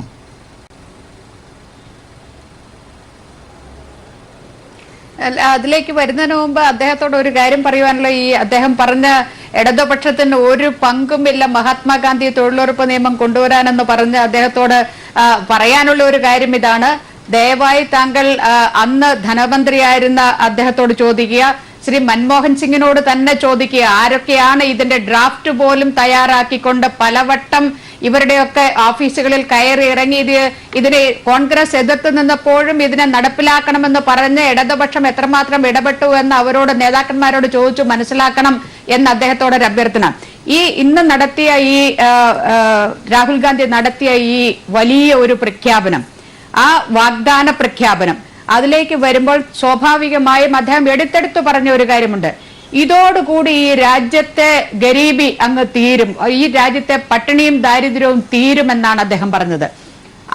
അതിനോടാണ് ആ ഒരു വിഷയത്തിൽ ഊന്നി നിന്നുകൊണ്ടാണ് എനിക്ക് പറയാനുള്ള ചില കാര്യങ്ങൾ ഞാൻ പറയുന്നത്. ഒന്നാമത്, ഇന്നത്തെ ഈ രാജ്യത്ത്, നമ്മുടെ രാജ്യത്തെ ഒരു സ്ഥിതി എന്ന് പറഞ്ഞാൽ ഇന്ന് പട്ടിണി മരണങ്ങൾ നടക്കുന്ന ഒരു രാജ്യമാണ് നമ്മുടെ രാജ്യം. അത് വടക്കേന്ത്യയിലെ പല സംസ്ഥാനങ്ങളിലും, UP-യിലായിരുന്നാലും ശരി, ജാർഖണ്ഡിലായിരുന്നാലും ശരി, അവിടെ നിന്നൊക്കെ പട്ടിണി മരണങ്ങൾ, ഡൽഹിയിൽ നിന്ന് പോലും ഒരു പട്ടിണി മരണം റിപ്പോർട്ട് ചെയ്യപ്പെട്ട ഒരു സാഹചര്യത്തിലാണ് ഇത്തരത്തിലൊരു ഒരു പ്രഖ്യാപനം കൊണ്ടുവരുന്നത്. അദ്ദേഹം അത് പറയുമ്പോൾ പറഞ്ഞ ഒരു കാര്യം എന്ന് പറഞ്ഞാൽ 12,000 രൂപയാണ് ഒരു പ്രതിമാസ വരുമാനം ഒരു ഫാമിലിയുടേത്. ഇപ്പൊ എന്റെ കുടുംബത്തിന് 6,000 രൂപ വരുമാനമുണ്ടെങ്കിൽ 5,000 രൂപ വരുമാനം എന്റെ പരിശ്രമം കൊണ്ട് എനിക്ക് വരുമാനമുണ്ടെങ്കിൽ ആ 5,000 കഴിച്ചിട്ട് ബാക്കിയുള്ള പണം 12,000 വേണ്ടി എത്രയാണോ അതാണ് ഈ ഗവൺമെന്റ് തരിക എന്നാണ് പറഞ്ഞത്. ഒരു 12, കുറച്ച് ഇവരുടെയൊക്കെ ഒരു ഐഡിയ എന്ന് പറഞ്ഞാൽ കുറച്ച് പണം അങ്ങ് കൊടുത്താൽ എല്ലാം ശരിയാകും എന്നുള്ള ഒരു ധാരണ, ആ ധാരണ തന്നെ, ഈ അടിസ്ഥാന ധാരണ തന്നെ തെറ്റാണ്. ഈ യൂണിവേഴ്സൽ ബേസിക് ഇൻകം എന്നതിന്റെ സ്ഥാനത്ത് യൂണിവേഴ്സൽ ബേസിക് സർവീസ് എന്ന ഒരു പ്രഖ്യാപനം നടത്തിയിരുന്നുവെങ്കിൽ തീർച്ചയായിട്ടും അതിൽ ആത്മാർത്ഥത ഉണ്ടായിരുന്നു. രാജ്യത്തെ പട്ടിണിപ്പാവങ്ങളുടെ വിഷയത്തിൽ കോൺഗ്രസ് പാർട്ടിക്കും ശ്രീ രാഹുൽ ഗാന്ധിക്കും ആത്മാർത്ഥത ഉണ്ടായിരുന്നു എന്ന് നമുക്ക് പറയാമായിരുന്നു. ആരോഗ്യം, അതേപോലെ തന്നെ വിദ്യാഭ്യാസം തുടങ്ങിയ കാര്യങ്ങൾ, അതൊരു ബേസിക് സർവീസ്, ഒരു ഭരണഘടനയിൽ ഉറപ്പ് ചെയ്തിട്ടുള്ള right to life with dignity, ഒരു അന്തസ്സോടെ ജീവിക്കാനുള്ള അവകാശം ഉറപ്പാക്കുന്നതിന് ബേസിക് സർവീസ് എല്ലാവർക്കും യൂണിവേഴ്സലായി പ്രൊവൈഡ് ചെയ്യുമെന്ന് പറഞ്ഞിരുന്നുവെങ്കിൽ അതിനായിട്ടുള്ള ഒരു രീതിയിലുള്ള ഒരു സാമ്പത്തിക നയം ഇന്ന് വരെ കോൺഗ്രസ് പിന്തുടരുന്ന സാമ്പത്തിക നയത്തിൽ ഒരു പൊളിച്ചെഴുത്ത് നടത്തുമെന്ന് പറഞ്ഞിരുന്നുവെങ്കിൽ തീർച്ചയായിട്ടും നമുക്കതിനെ സ്വാഗതം ചെയ്യാമായിരുന്നു. അതൊന്നും ചെയ്യാതെ അതാണ് തോമസ് ഐസക്കും സൂചിപ്പിച്ച ദർശനപരമായും ദാർശനികമായും അതിനെ ഞങ്ങൾ എതിർക്കുന്നു, അതിന്റെ അപ്രായോഗികതയ്ക്കൊപ്പം എന്നുള്ളത്. ശ്രീ ശ്യാംകുമാർ, BJP നേതാവ്, അതായത് മോദിക്ക് പഠിക്കുകയാണ് രാഹുൽ എന്ന് താങ്കൾ നേരത്തെ മറ്റൊരു വാക്കിൽ പറഞ്ഞു. ഇവിടെ മോദിയെ വിമർശിക്കാൻ വരുന്നതിന് മുമ്പ് നോക്കൂ, സംസ്ഥാനങ്ങൾക്ക് നൽകേണ്ട കേന്ദ്രാവിഷ്കൃത പദ്ധതിയിൽ ഓരോന്നിലും എണ്ണി പറയാനാകും. എൻ്റെ മുമ്പിൽ സമയം താങ്കൾ തന്നാൽ ഞാൻ എണ്ണി പറയാം. ഇത്തരത്തിൽ ഓരോ പദ്ധതികൾക്കും നൽകുന്ന കേന്ദ്രാവിഷ്കൃത പദ്ധതികൾ പോലും കുറവാണ്. നിങ്ങളൊക്കെ ദേശീയ കക്ഷികൾ എന്ന് പറഞ്ഞ് ഈ രാജ്യത്തെ, ഈ മഹാരാജ്യത്തെ അഭിസംബോധന ചെയ്യുമ്പോൾ അവിടെ പൊള്ളയായ വാഗ്ദാനങ്ങളാണ് വെക്കുന്നത്. അതിന് ബദലല്ല രാഹുലും ആ മാർഗത്തിൽ തന്നെ ചലിച്ചു. നിങ്ങൾക്ക് രാഹുലിനെ ആ അർത്ഥത്തിൽ ആക്ഷേപിക്കാനോ എതിർക്കാനോ രാഷ്ട്രീയമായ ധാർമ്മികതയില്ല. ഇതാണ് വാദം. മറ്റൊരു വാദം ശ്രീ ശ്യാംകുമാർ. ഇവിടെ നവ ലിബറൽ നയങ്ങളെ കുറിച്ചൊക്കെ വാദോരാതെ പറയുന്നതിനകത്തൊരർത്ഥവുമില്ല. ബഹുമാനായ തോമസ് ഐസക്ക് പോലും ഇന്ന് നവ ലിബറൽ നയങ്ങളുടെ വക്താവായി മാറിയ ധനകാര്യമന്ത്രിയാണെന്നുള്ള എല്ലാവർക്കും അറിയാം. ചൈന പോലും ആ നയത്തിൽ നിന്നും വിട്ടുമാറിയിട്ടില്ല. അവരും ആ നയങ്ങളൊക്കെ സ്വീകരിച്ചു കഴിഞ്ഞു. ഞാൻ ആ ഭാഗത്തേക്ക് കിടക്കുന്നില്ല. ആദ്യത്തെ കാര്യം, ഇന്ന് കോൺഗ്രസ് അധ്യക്ഷൻ പ്രഖ്യാപിച്ചിട്ടുള്ള 72,000 കോടി രൂപ 5 കോടി ആളുകൾക്ക് നൽകുമെന്നുള്ള പദ്ധതി. ആ പദ്ധതിയെ സംബന്ധിച്ച് അധികാരത്തിൽ വരാൻ ഒട്ടും സാധ്യതയില്ലാത്ത ഒരു രാഷ്ട്രീയ പാർട്ടിയുടെ നേതാവിന് എന്ത് പിച്ചും പേയും പറയുന്നതിന് ഒരു തകരാറുമില്ല. എന്തടിസ്ഥാനത്തിലാണ് രാഹുൽ ഗാന്ധി ഇത് പറഞ്ഞത്? നേരത്തെ ബഹുമാനനായ തോമസ് ഐസക് സാർ പറഞ്ഞതുപോലെ എവിടുന്ന് ഈ പണം കണ്ടെത്തും? അധിക നികുതി ഏർപ്പെടുത്തുമോ? എന്തെങ്കിലും പറഞ്ഞ് എന്തെല്ലാം കാര്യങ്ങൾ തട്ടിപ്പ് നടത്തുന്ന ഇത്രയും ഗൗരവമല്ലാത്ത പക്വതയില്ലാത്ത ഒരാളാണോ ഈ രാജ്യത്തിന്റെ പ്രധാനമന്ത്രിയാകാൻ മത്സരിക്കുന്നത്? ഇത് തന്നെയല്ലേ മോദിയും പറഞ്ഞത്, 1.5 ലക്ഷം അക്കൗണ്ടിലേക്ക് പണമെത്തിക്കും, 6,000 രൂപ ഓരോ കർഷകർക്ക് നൽകുമെന്ന വാഗ്ദാനങ്ങളും ഇത് തന്നെയല്ലേ? അല്ല, ഞാൻ പറഞ്ഞു വരട്ടെ. ഞാൻ എന്നോട് മാത്രം ഇന്റർഫിയർ ചെയ്യാതെ, കോൺഗ്രസ് സർക്കാർ ഇറങ്ങിപ്പോകുന്ന സമയത്ത് ഇവിടെ എണ്ണ ഇറക്കുമതി നടത്തിയ വകയിൽ 1.5 ലക്ഷം കോടി രൂപ നൽകാനുള്ളത് മോദി കൊടുത്തു തീർത്തു. ഇവിടെ കർഷകർക്ക് നൽകിയ 6,000 കോടിയെ പരിഹസിച്ചുകൊണ്ട് ബഹുമാനനായ നമ്മുടെ തോമസ് ഐസക് സാർ പറയുകയുണ്ടായി. അതുപോലെയാണോ ഇതെന്ന്? അത് ജനങ്ങൾക്ക് നൽകിക്കഴിഞ്ഞു, ജനങ്ങൾ വാങ്ങിക്കഴിഞ്ഞു.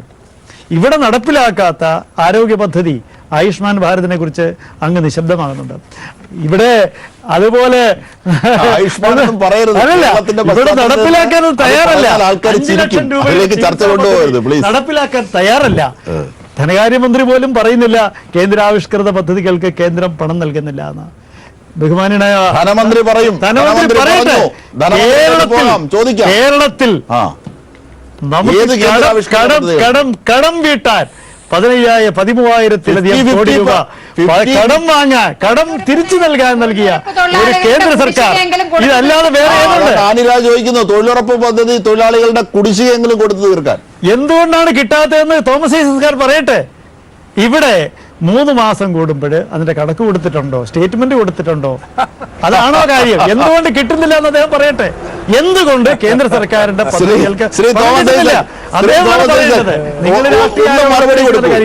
മറുപടി കൊടുക്കൂ. അതെ, കൃത്യമായി പറയണം. അതല്ലാതെ നിങ്ങൾ രണ്ടുപേരും കൂടെ ഒരുമിച്ചിരുന്ന് നിങ്ങൾ ഇനി എത്ര കോൺഗ്രസും എല്ലാവരും തീരുന്നതല്ല. നിങ്ങൾക്ക് ഏതെല്ലാം ബിജെപിയുടെ ആരോപണങ്ങളും ഉയർത്തി മറുപടി നൽകൂ തോമസ് ഐസക്. അദ്ദേഹം ഓരോ കാര്യത്തിലും പറയാൻ നമുക്ക് കാര്യങ്ങളുണ്ട്. അദ്ദേഹം പറയട്ടെ. ഞാൻ വളരെ വ്യക്തമായിട്ട് പറയണു, കണക്ക് കൊടുക്കാത്തതുകൊണ്ടല്ല, എല്ലാ കണക്കും രേഖകളും കൊടുത്തിട്ടുണ്ട്. ഇത് കേരളത്തിന് മാത്രമല്ല, ഇന്ത്യയിൽ മുഴുവനും ഈ രീതിയിൽ വലിയ തുക തൊഴിലുറപ്പ് പദ്ധതിയിൽ കുടിശ്ശികയായിട്ട് വന്നിരിക്കുകയാണ്. ഒരുപക്ഷെ ഏറ്റവും കൂടുതൽ വന്നിരിക്കുന്ന സംസ്ഥാനം കേരളമാണ്. കാരണം വെച്ച് കഴിഞ്ഞാൽ മുൻ വർഷങ്ങളെക്കാൾ വളരെ കൂടുതൽ പണി കേരളത്തിൽ നടന്നിട്ടുണ്ട്. അപ്പോൾ ഇന്ന് ഞാൻ പറഞ്ഞല്ലോ, അടുത്ത വർഷത്തേക്ക് ഇത് മാറ്റിവെക്കുകയാണ്. ഈ വർഷം ഇതിനൊക്കെ പണം നൽകിക്കഴിഞ്ഞാൽ ഇപ്പൊ തന്നെ വലുതായിരിക്കുന്ന ചെലവും കമ്മിയും ഇനിയും കൂടും. ഇനി ഇത് മാത്രമല്ല, സ്കോളർഷിപ്പിന്റെ പണം നേരത്തെ പറഞ്ഞു, എല്ലാ കാര്യത്തിലും തരേണ്ട പണത്തിന്റെ പാതിയും പഞ്ഞമാസ സമാശ്വാസ പദ്ധതിയുടെ തുക തന്നിട്ടില്ല.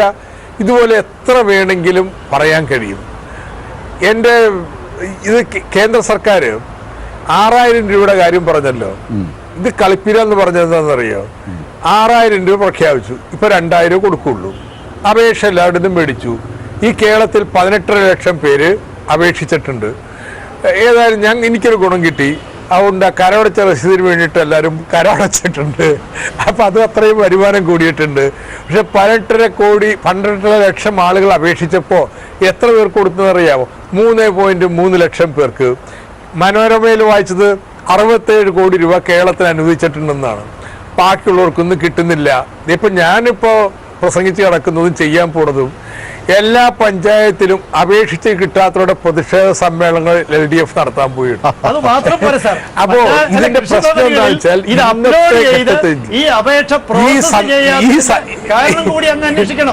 മന്ത്രി കൂടിയാണ്, രാഷ്ട്രീയ നേതാവ് മാത്രമല്ല. BJP നേതാവിന്റേതാണ് ആരോപണം. മറുപടി ഇത് അപ്പോ ഇപ്പൊ അപ്ലോഡ് ചെയ്തിട്ടുണ്ട്, പ്രോസസ് ചെയ്തിട്ടുണ്ട്. 67 കോടി അനുവദിച്ചിട്ടുള്ളൂ.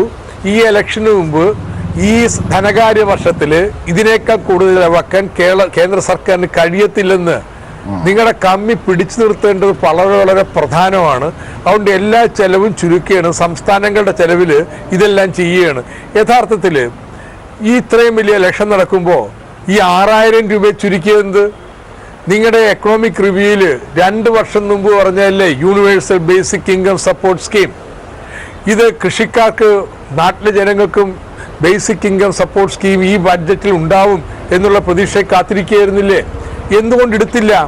എടുക്കാൻ പറ്റുന്ന പാങ്ങിലല്ല കേന്ദ്ര സർക്കാരിൻ്റെ സാമ്പത്തിക അവസ്ഥ.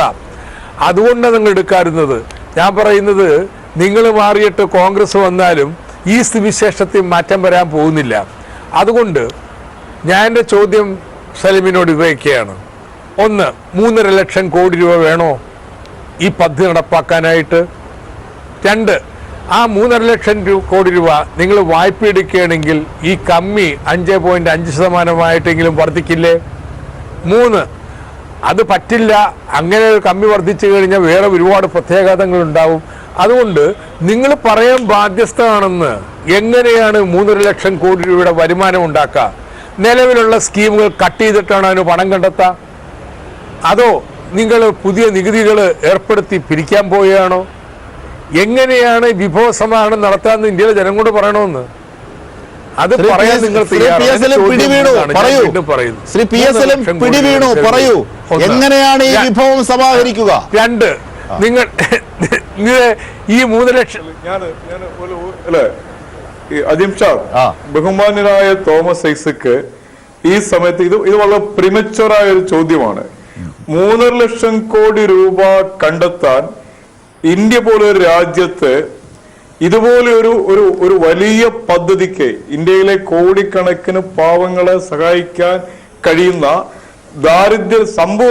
സമ്പൂർണ്ണ ദാരിദ്ര്യ നിർമ്മാർജ്ജനത്തിന് വേണ്ടിയുള്ള സമഗ്രമായ പദ്ധതിക്ക് 3.5 ലക്ഷം കോടി രൂപ കണ്ടെത്താനുള്ള ഒട്ടേറെ റിസോഴ്സസ് ഈ രാജ്യത്ത് ഉണ്ട്. അത് കണ്ടെത്താനുള്ള സാമാന്യമായ പ്രാഗൽഭ്യമൊക്കെ കോൺഗ്രസിന്റെ പ്രധാനമന്ത്രിക്കും കോൺഗ്രസിന്റെ ധനകാര്യമന്ത്രിക്കും ഉണ്ടാവും. ഞാൻ ചോദിക്കട്ടെ, ഈ തോമസ് ഐസക് ബഡ്ജറ്റ് അവതരിപ്പിച്ചപ്പോൾ നിയമസഭയിൽ എത്രയോ ആളുകൾ സംശയം, അന്നെല്ലാം മറുപടി പറഞ്ഞത് ഇതിന്റെ റിസോഴ്സസിന്റെ മെയിൻ സോഴ്സായി പറഞ്ഞത് കിഫ്ബി ആയിരുന്നു. അതിന്റെ അപ്രായോഗികത പലരും ചൂണ്ടിക്കാണിച്ചതാണ്. പക്ഷേ കോൺഗ്രസ് ഗവൺമെന്റുകൾ, ഞാൻ പറഞ്ഞല്ലോ, രാഹുൽ ഗാന്ധിയെ പോലെ ഒരു നേതാവ് വളരെ ജെനുവിനായി ജനാധിപത്യ ഇന്ത്യയോട് ഇന്ററാക്ട് ചെയ്യുന്ന ഒരു നേതാവിന് ഇത്തരം കാര്യങ്ങളെ കുറിച്ച് വളരെ ആധികാരികമായി പഠനം നടത്തി ഗ്രഹപാഠം ചെയ്ത് തയ്യാറാക്കിയ ഒരു പ്രകടന പത്രികയാണ്. ആ പ്രകടന പത്രികയിൽ ഇപ്പോഴും താങ്കൾ അതിന്റെ വിഭവ സമാഹരണം എങ്ങനെയെന്ന് പറയുന്നില്ല. അത് സംഭരിക്കാൻ കഴിയും എന്ന ഉറപ്പാണ്. ശ്രീ തോമസ് ഐസക്, താങ്കളിലേക്ക് തന്നെ ഒരിക്കൽ കൂടി എത്താം. അതായത് കിഫ്ബി വിജയകരമാണ് അല്ലെങ്കിൽ അതിനെ അപ്രായോഗികമാണ് എന്ന് പറഞ്ഞവർക്ക് മറുപടി കോൺഗ്രസ് തന്നെ ഈ ഘട്ടത്തിൽ നൽകി.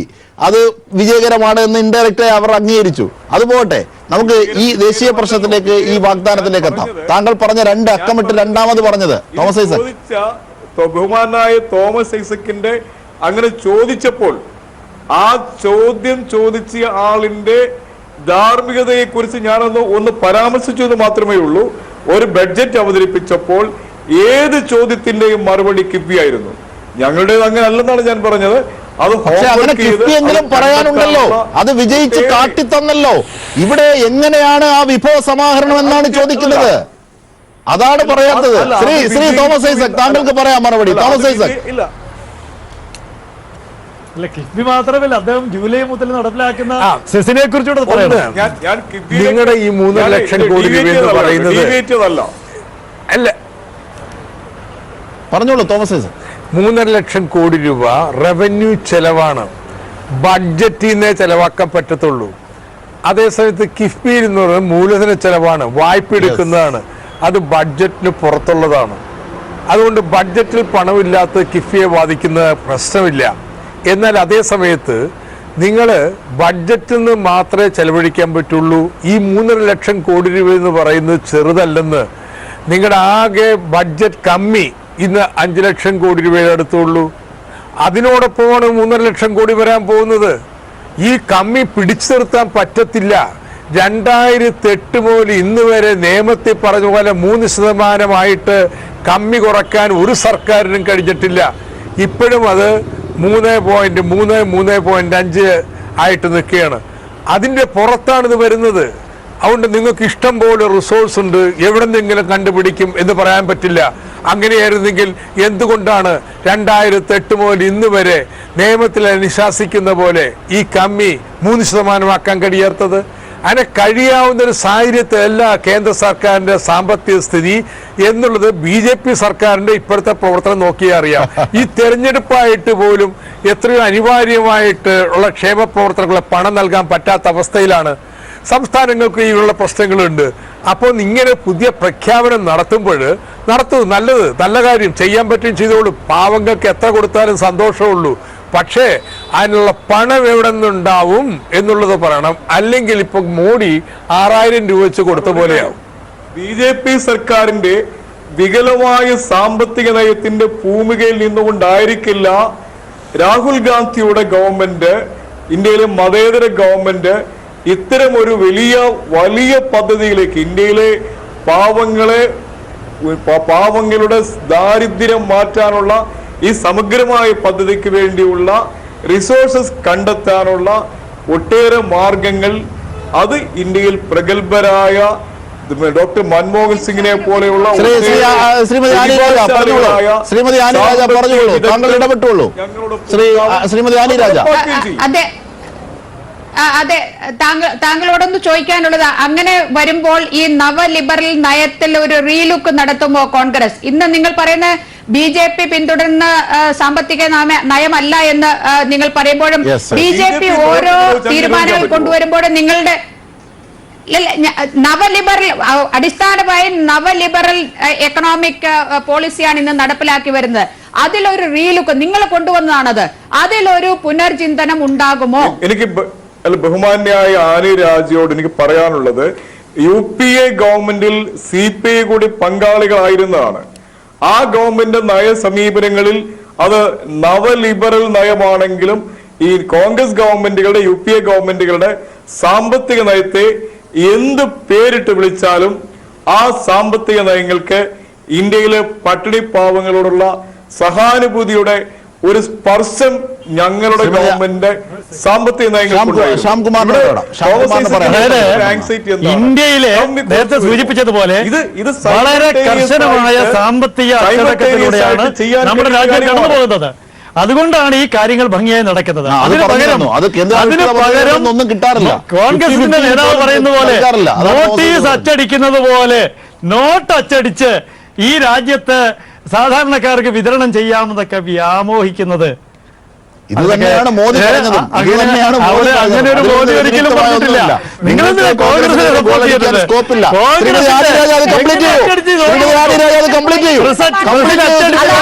നിങ്ങളുടെ നോട്ട് നിരോധനത്തിൽ അതാണ് മുഴുവൻ നോട്ടും തിരിച്ചെത്തി 99.5. വിഷയത്തിലേക്ക് പോകണമെങ്കിൽ നമുക്ക് സമയത്ത് അനുവദിക്കും. ഇല്ലില്ല. ശ്രീമതി ആനി രാജ, ഒരു കാര്യമില്ല, ഇങ്ങനെ പറഞ്ഞ കാര്യം. ശ്രീ എം ജയചന്ദ്രൻ, അതായത് ഇവിടെ തോമസ് ഐസക്കും ആനി രാജയും പറഞ്ഞതിൽ വളരെ വ്യക്തമായ ഒരു രാഷ്ട്രീയ സാമ്പത്തിക ദർശനമുണ്ട്. ഒന്ന്, ഇവർ രണ്ടുപേരും തുടരുന്നത് ഒരേ സാമ്പത്തിക നയമാണ്, അതിന്റെ വൈകല്യങ്ങളാണ് ഈ അനുഭവിക്കുന്നത് എന്നത്. മറ്റൊരു സമാനത എന്നത് ഈ കേന്ദ്രാവിഷ്കൃത പദ്ധതികൾ BJP സർക്കാരിൽ നിന്ന് കൃത്യമായി ലഭിക്കുന്നില്ല. അവരും ജനദ്രോഹ പാതയിൽ തന്നെയാണ് നീങ്ങുന്നത്. അതേ പാതയിലെ കോൺഗ്രസിന് നീങ്ങാനാകൂ. കാരണം അത്ര ശുഷ്കമാണ് ഇന്ത്യയുടെ ഖജനാവ്. ആ അർത്ഥത്തിൽ ഈ 25 കോടി പേർക്ക് നൽകുന്ന തരത്തിലേക്ക് ഈ രണ്ടിനെയും വളരെ ഒരു രാഷ്ട്രീയ ദർശനത്തോടു കൂടിയാണ് ഇടതുപക്ഷം മുമ്പോട്ട് വെക്കുന്നത്. പക്ഷെ കോൺഗ്രസും BJPയും അതിനെ വൈകാരിക തലത്തിൽ മാത്രം കേവലം വാക്കുകൾ കൊണ്ട് മൂടി കടന്നു പോവുകയാണ്. ഇതാണ് ഇതിന്റെ വ്യത്യാസം. ഈ ചർച്ച അവസാനിപ്പിക്കുമ്പോൾ ശ്രീ എം ജയചന്ദ്രൻ.